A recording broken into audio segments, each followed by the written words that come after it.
May 1940. Thousands of German tanks strike deep into Belgium, Holland, and France. And a new era in armored warfare begins. This is Blitzkrieg. Move fast, hit hard, move fast again. The Allies, stunned by the speed of the attack, send thousands of their own tanks to meet the advancing Panzers. Once that armor starts rolling, it's damn difficult to stop it. For the first time in history, two giant armored forces clash. It becomes one of the greatest tank battles of the Second World War. There was fire everywhere, huge fireballs. We were absolutely blinded. At stake is nothing less than the fate of Western Europe. The situation is now absolutely desperate. This is the Battle of France.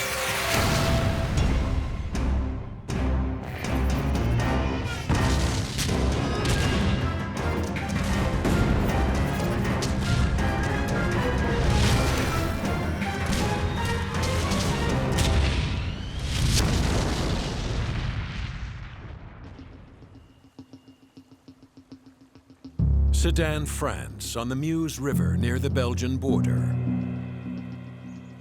This pleasant rural countryside is dotted with crumbling concrete bunkers. Stark reminders of Europe's dark past, a time when the entire world teetered on the brink of disaster.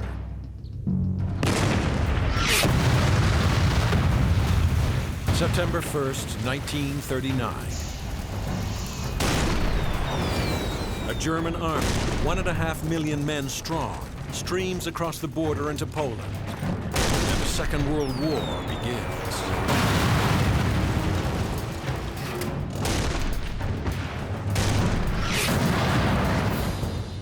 Already, Hitler's forces have annexed or conquered large swaths of Eastern Europe. In the spring of 1940, he turns his attention to the West. But the Western Allies are ready. Since the fall of Poland, France and Britain have been building defensive fortifications, stockpiling ammunition, and massing men and machines in Western Europe. The Allies believe they are ready for the inevitable German invasion. By May of 1940, they field almost 3.5 million men, 14,000 artillery pieces, and 3,600 armored vehicles. A formidable defensive force that outnumbers and outguns the Germans. For their invasion, Germany has assembled 2.4 million men, more than 7,500 artillery guns, and only 2,500 tanks. Under conventional military doctrine, the attacker should always be stronger than the defender, but the German plan is anything but conventional. Their plan calls for 10 Panzer divisions to charge west across a 400-kilometer front, with the main attack driving through the Ardennes forest. Their goal, surprise, divide, and destroy the Allies. The hilly, rugged Ardennes is considered poor terrain for tanks. Here, heavy armor can get bogged down in the deep woods and gullies. It's one of the most unlikely places for a panzer attack, and for that reason, it's perfect. At no point the French High Command was prepared to suffer an attack in the Ardennes. The speed and ferocity of the German attack catches the Allies off guard.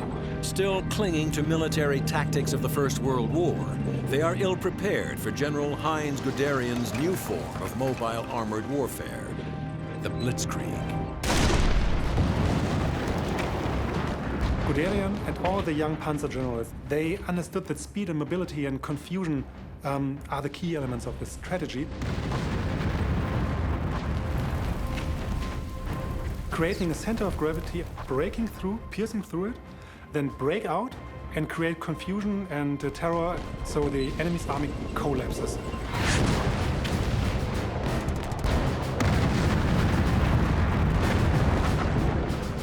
More than 1,700 Panzers cross the Ardennes with shocking speed. They cover 100 kilometers of difficult terrain in less than 3 days. And by May 13th, are only 300 kilometers from the English Channel. Reeling from the German attack, the Allies send all available forces east to intercept the Germans near the Meuse River.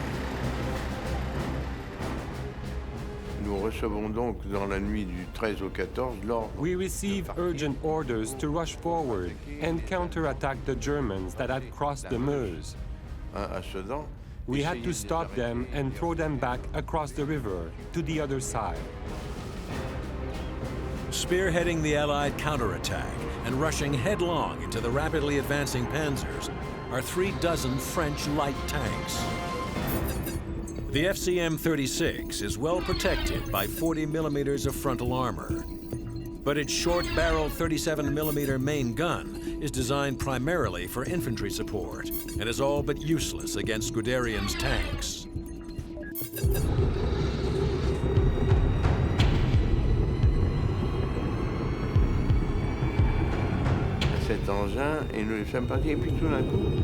All of a sudden, we saw clouds of dust. We were surprised that it was German armor. It wasn't just 2 or 3. It was more like dozens of Panzers, and they were armed with cannons, with long barrels.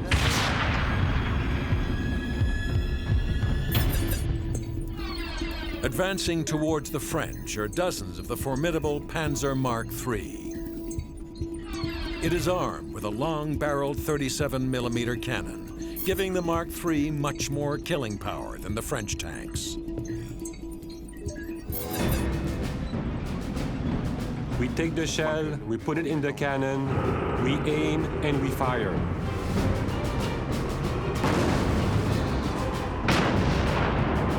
We don't have time to think.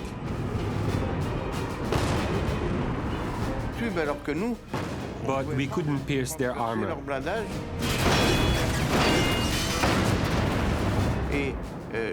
I saw some of my comrades get hit first. They were dead without being able to do anything.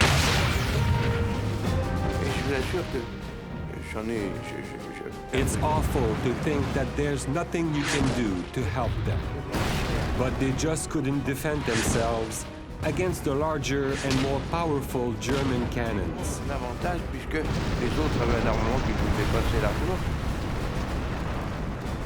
The FCM-36 were no match for the Panzers. The main drawback was armament, which was a short gun, which was almost useless against German armor.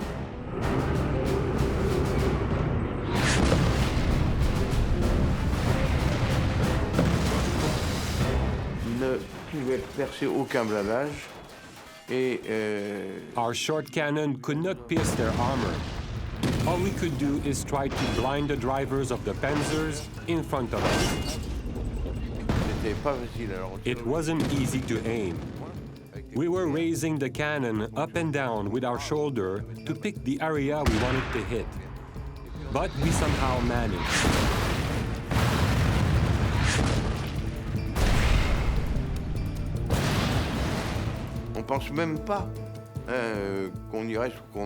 We don't even think if we're going to make it or not.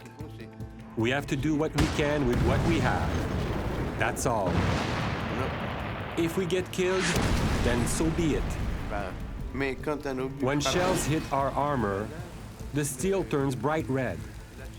Inside the tank, shards of metal would fly out, pieces that were red hot and piercing.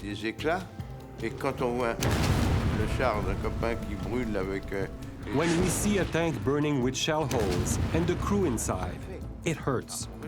We feel it and we try to avenge them.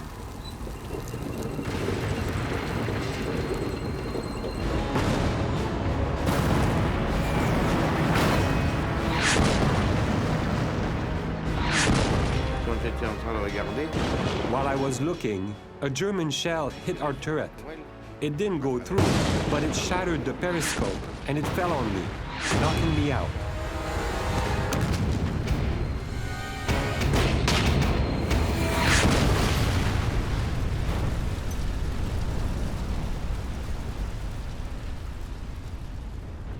Mon char est mort. My tank was the last to be knocked out. Des 10 chars que nous étions... Of the 39 tanks that set out that morning at 11:30, only 10 remained. But we stopped the Germans. That was our goal. Despite their losses, the French tanks slow the German advance, forcing Guderian to change his plans. He decides to bypass the French defenders to the south and continue his lightning attack west. But as the German Blitzkrieg cuts a narrow swath westward, its flank becomes increasingly extended and poorly defended. The French realize that this is just the break they need and send 2 battalions of their heaviest tanks straight into the vulnerable German flank. May 10th, 1940. Determined to dominate Western Europe, Hitler launches a massive blitzkrieg into Holland, Belgium, and France. The Blitzkrieg, from a German point of view, was just the war of movement. They always tried to move fast, hit hard, move fast again. And create confusion and terror in the backland of the enemy, so the enemy's army collapses. In just 3 days, the Germans advance more than 100 kilometers through the Ardennes forest. And the Allies, caught off guard, send all available forces east to meet the onslaught. Although their light tanks are outgunned and they sustain heavy losses, the French manage to blunt the German attack, forcing them to change their plans and proceed with their advance to the west. Guderian's Panzers cut a 30-kilometer swath deep into France, but at a cost. His flanks are now overextended and vulnerable. On May 15th, the French attack the Germans' left flank, aiming to capture the strategic high ground at the French village of Stone. The small village of Stone was crucial. It was crucial for the Germans to hold it, to secure their bridgehead, and also their move westwards. For this critical battle, the French have deployed 68 of their most formidable weapon, the heavy Char B1 BIS tank. The most feared Allied tanks for the Germans, I think the most feared is the French Char B1, a massive bulking tank with 60 millimeters of armor. The Char B was the nightmare of the German tank crews. Les jours de combat, il faisait très beau. The day of the battle was very nice. It was ideal for us. We had great visibility from our tanks. We could see far into the fields. Le 15 mai au matin, We had to go into Stone on a scouting mission. But we didn't have a radio at the time, so we were on our own.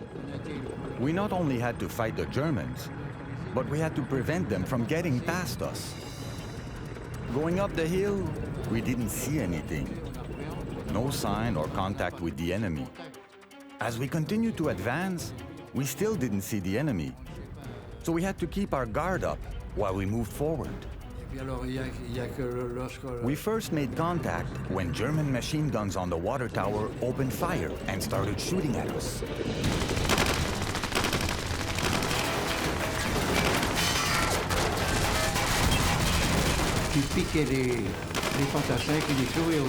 The Germans put a machine gun on the water tower. They were shooting at us and pinning down our soldiers. We had to fire our 75mm at the water tower.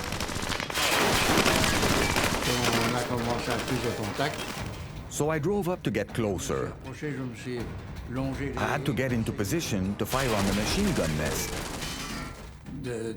so we could knock it out. On n'était pas fait pour ça. On n'était pas fait pour ça, les chars.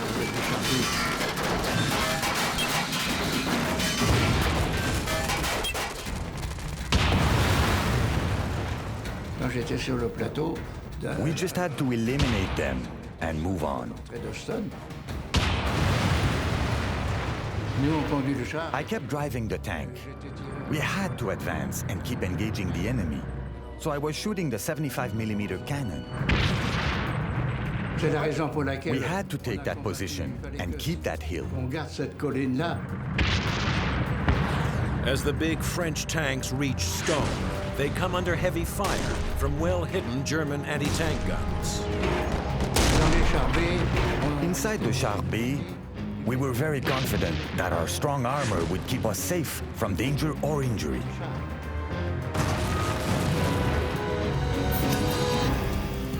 Nicknamed the Colossus, the Char B1 is protected by 60 millimeters of frontal armor, making it virtually impregnable.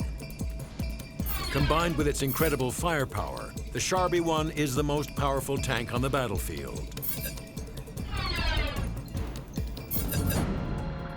And the deadliest foe of the German anti-tank gunners. The fire from 3 heavy enemy tanks threatened to wipe out the platoon. At one point, one of the giants stood sideways. Our left gun commander spotted a small ribbed surface in the middle of the enemy tank side. Apparently a kind of radiator. He aimed at it.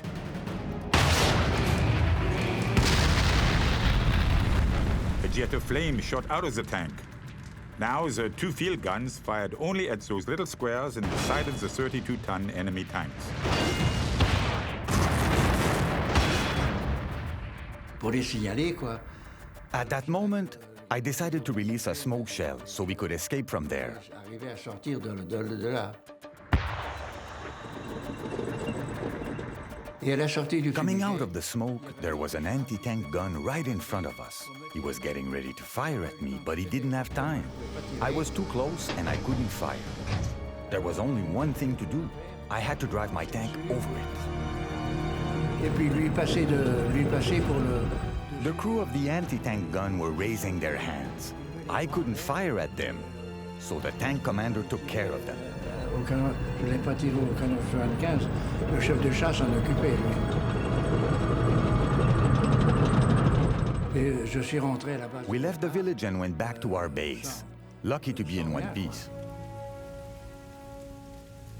The French flanking attack at Stone fails, and Guderian's Panzers continue to push through the Ardennes, virtually unchecked.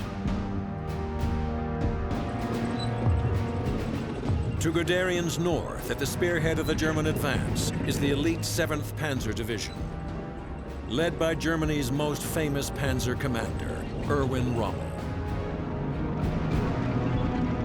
By May 14th, Rommel and his tanks reach the Belgian village of Flavion, their last obstacle before the flat, open country leading to the English Channel.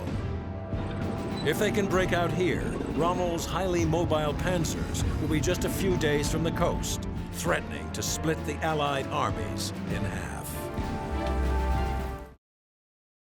May 15th, 1940.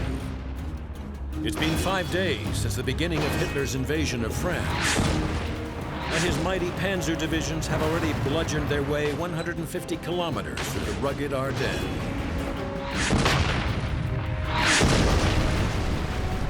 Repeated attempts by French armor have failed to stop the German Blitzkrieg, and they're now 250 kilometers short of their objectives along the English Channel. Leading the way is Erwin Rommel's mighty 7th Panzer Division, who are on the verge of breaking out of the Ardennes and into the Panzer-friendly Belgian flatlands. In desperation, the French rush 170 tanks of their powerful 1st Armored Division north to head Rommel off near the Belgian village of Flavion. But the French advance is slowed by tens of thousands of refugees who choke the roads and block their path. We had to cross a crowd of refugees. It took us 5 hours to cover just 5 kilometers. Et en passant dans les champs, parce que la route The fields were filled with a crowd that was completely lost and insane. est complètement perdue, complètement affolée. Bit by bit, the French managed to push through the human chaos and finally reach Flavion. The French tankers are exhausted and now critically short on fuel. As the French rest and wait for resupply, they are spotted by the 7th Panzer's advance guard. It's more than Rommel could have hoped for. Before him, and completely unaware of his presence, lies the French 1st Armored Division. Rommel splits his panzer force in two and moves them into position on either side of the oblivious French tanks. His deadly trap is now set. Any encounter between German and Allied tanks has got to have been a surprise, and usually the result of those battles, as much as anything else, is just like a Western gunfight. It's the guy who keeps his cool and gets his shot off first. Hits ring against the armor on the left side. My driver shouts, "There's a tank by the edge of this wood." I realize then that the whole of our left flank is packed with German tanks.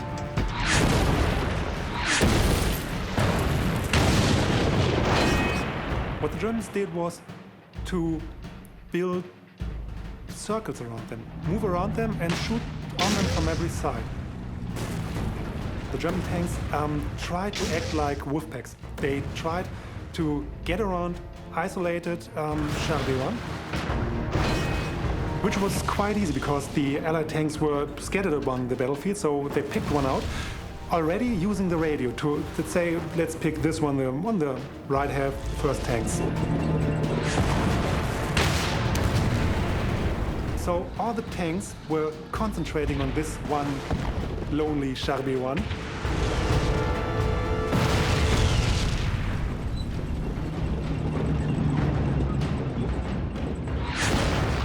Surprised and low on fuel, the scattered French tanks are all but helpless against the Panzer ambush. After some minutes of battle, each French tank was fighting for itself and at most for the tank on his left and the tank on his right. Red flashes and a crash on our armor. One shot strikes the side door, which bangs open, half mangled. Imagine, you are a tank commander, you are alone in your turret. You have to lead your tank.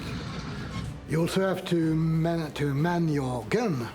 You have to sight, you have to choose your enemy. You have to fire. And you have to do everything.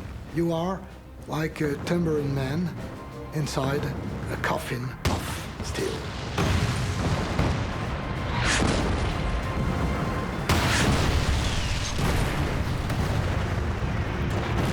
In the French tank, the man in the turret was just seeing through this slit, this view hole, and he was seeing just rotating tanks around him.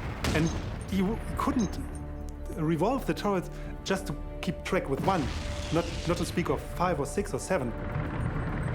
One hits into our radiator. Another shell strikes our 75mm gun, jamming it. The noise is deafening as we're hit from all sides, but we keep firing with the 47mm cannon.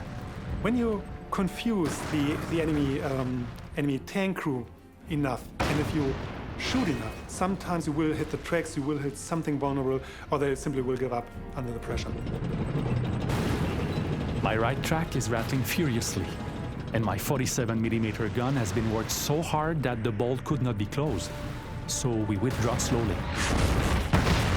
The German tanks would find a weak spot, would take them out somehow, and then concentrate on the next. Like animals jumping from one point to the other, like really the predatory animals on the next victim.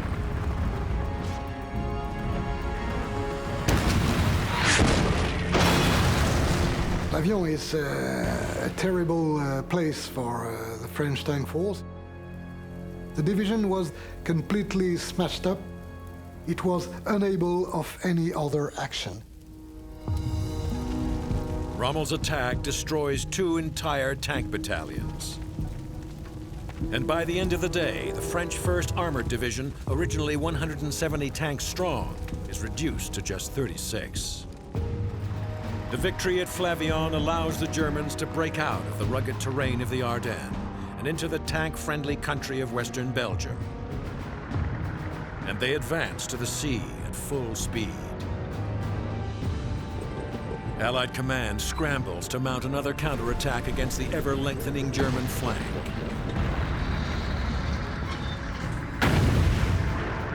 And now the stakes are even higher. If the Blitzkrieg can't be stopped, all of Western Europe will be lost. May 1940. Allied armies fight to stop the German invasion of Western Europe, but it's a losing cause. After almost obliterating the French 1st Armored Division at Flavion, General Erwin Rommel's Panzers break out into the open country of western France and Belgium and race almost unopposed towards the English Channel.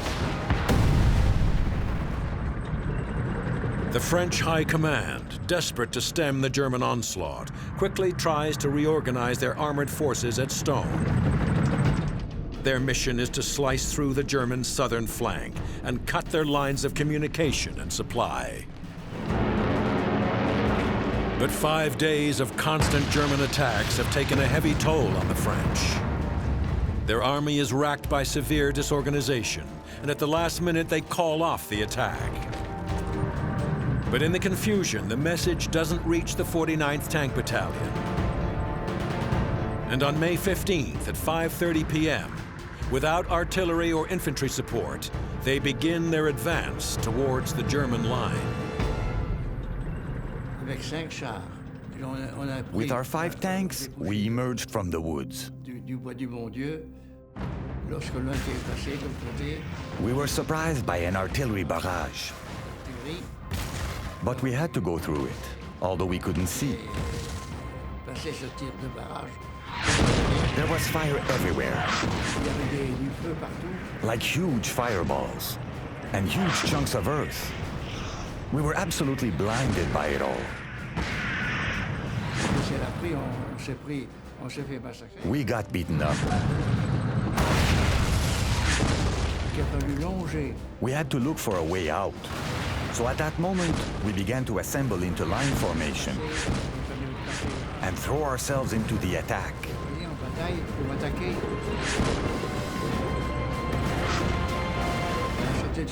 Having just made it through the barrage, we immediately came under fire by anti-tank guns.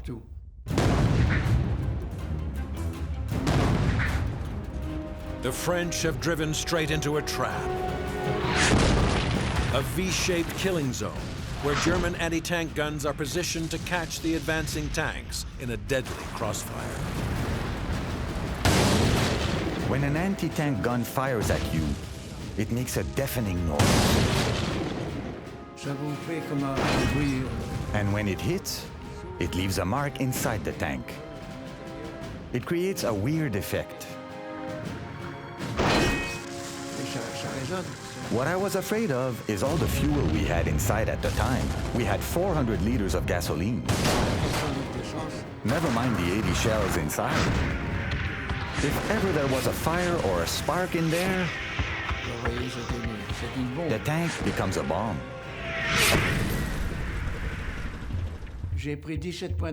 I got hit 17 times from the anti-tank guns. 12 on the right and 5 on the front.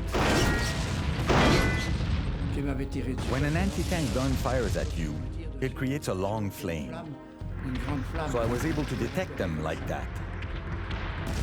When I saw a flame, I turned around because I wanted to aim where it was coming from. They couldn't turn and run away. So I aimed and fired. I destroyed 3 anti-tank guns.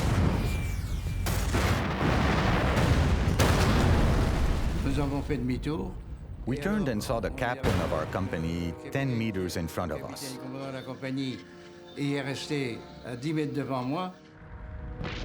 His tank had gone down a ravine and got stuck in a stream. The driver was killed by a shell that went through his hatch.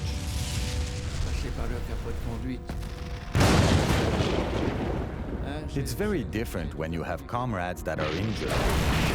It changes everything. So we tried to save as many as we could.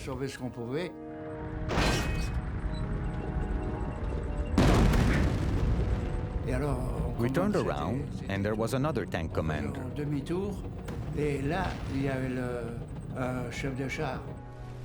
He gave us a sign that his driver was severely injured. We drove closer and brought them into our tank. We wound up with 9 people in the tank, being stuck like sardines. At that moment, I couldn't fight anymore. With the recoil of the gun, I couldn't fire. So I drove to the forest to bring the wounded to the ambulance.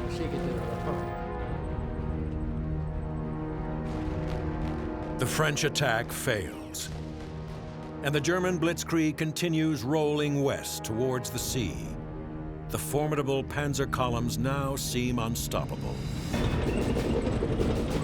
The Germans, they were always up there, they were always pushing, they were always scaring people, and you never quite knew how and where to react to that.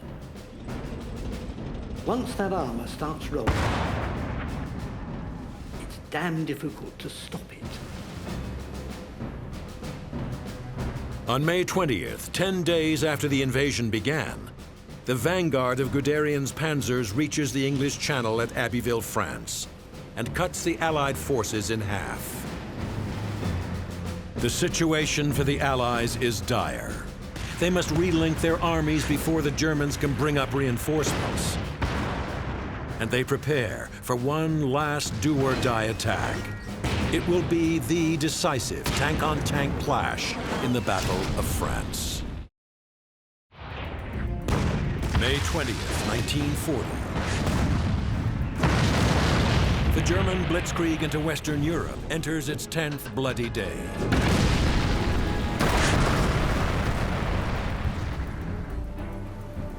The vanguard of Guderian's tank force reaches the English Channel, cutting the Allied armies in half. But the Germans' speedy advance has left them a thin and weakly defended panzer corridor. And hoping to exploit this, the Allies mount one last assault aimed at smashing through the German flanks. The plan, a pincer movement near the city of Arras, with British tanks attacking from the north and the French from the south. But the plan falls apart when the French army, fatally weakened by 10 days of continuous fighting, fails to reach Arras in time for the attack. Without the French, the Allied tank force is reduced by almost half, leaving them with only 2,000 men, 48 field guns, and 88 tanks. It is a small force, easily outmatched by the tanks of Rommel's 7th Panzer Division.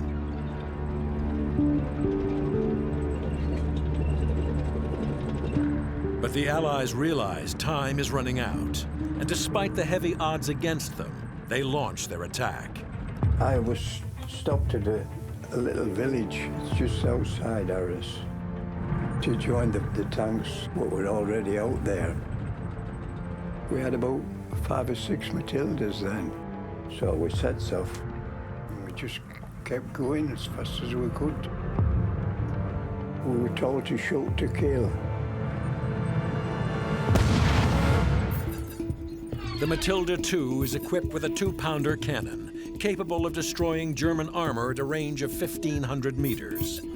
But its most impressive feature is its 78 millimeters of frontal armor, making the Matilda II the best protected tank on the battlefield. The tank that was costing the most nerve on the German side was the Matilda. It wasn't fast, its gun wasn't so impressive, but the thick armor was impenetrable for everything the Germans had. The main anti-tank gun on the German side was a 37mm anti-tank gun. This proved so ineffective that it was called army knocking machine. So because it didn't anything but knock knock and then the tank drove on, so that was the nickname for this gun.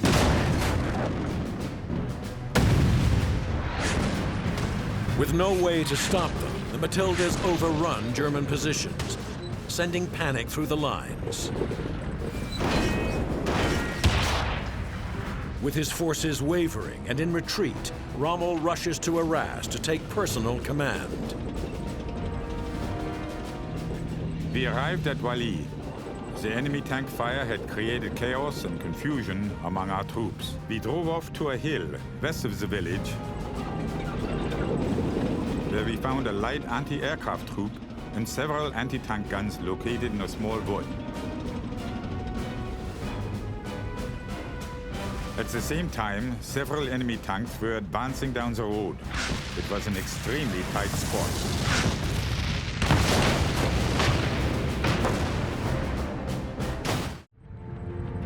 May 21st, 1940. In a do-or-die bid to stop the Nazi invasion of Western Europe, the British attacked German positions in the French city of Arras. Just kept going as fast as we could. We were told to shoot to kill. British Matilda II heavy tanks lead the attack and easily eliminate the lighter German armor.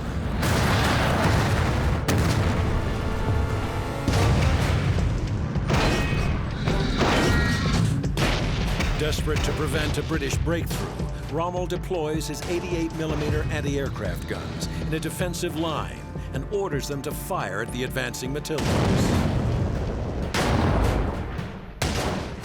Every gun was ordered to open rapid fire immediately. I personally gave each gun its target. When they brought the 88mm, they would go through any tank. The German 88mm Flak 18 gun was designed as a long-range anti-aircraft weapon. And when used against tanks, this high-velocity cannon can easily penetrate the thickest Allied armor, even at ranges of over 1 kilometer. So that was the only time I was bloody frightened.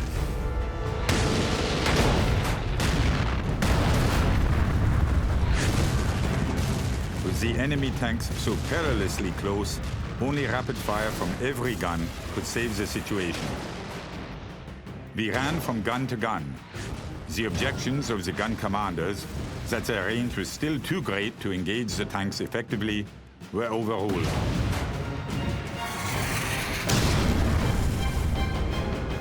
All I cared about was to halt the enemy tanks by heavy gunfire.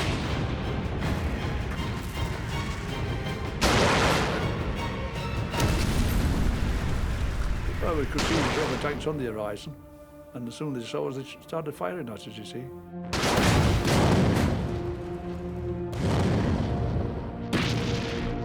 One or two of our tanks got blown up, you see, just like that. I can see him now, one of the tanks, backing up this road and shooting with his machine guns. And then, that was it. Soon, we succeeded in putting the enemy tanks out of action. We now directed our fire against another group of tanks attacking.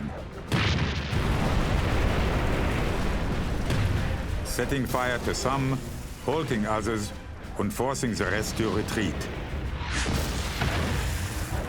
I had a mate killed in one. He wanted had his head shot off. Tank commander, open visor, blown his head off. So that was a bit sickening then.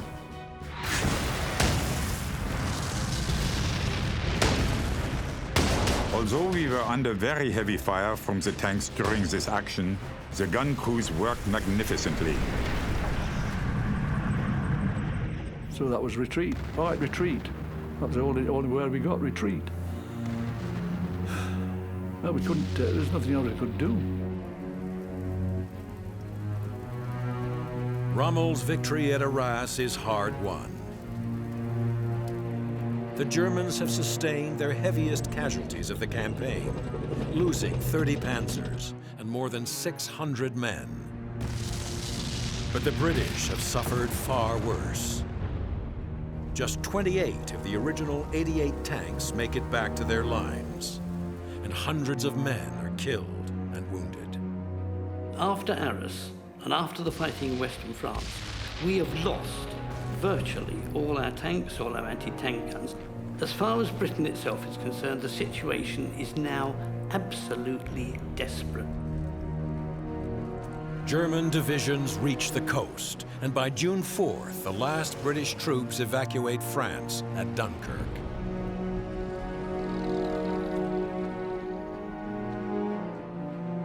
Three weeks later, France surrenders. The quick and decisive German victory is a testament to the power of Blitzkrieg. And most crucial to their success are their mighty Panzer formations. In 1940, the tank has come of age. The tank is now the leading player in the ground war. It's what brings France to her knees and kicks Britain out of France so quickly.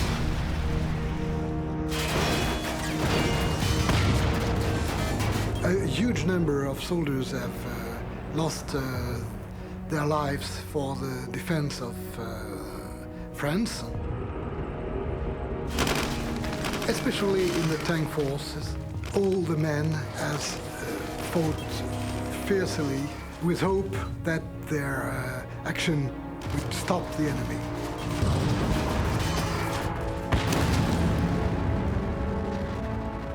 Nous avons perdu la bataille de France. C'est très simple. We lost the Battle of France. We were simply overwhelmed by the enemy's equipment. We had nothing to go against this mass.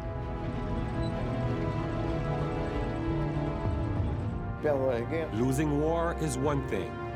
Losing hope is another. The fall of France is considered one of the greatest military victories of all time. With it, Hitler achieves what most thought impossible: total Nazi domination of Europe.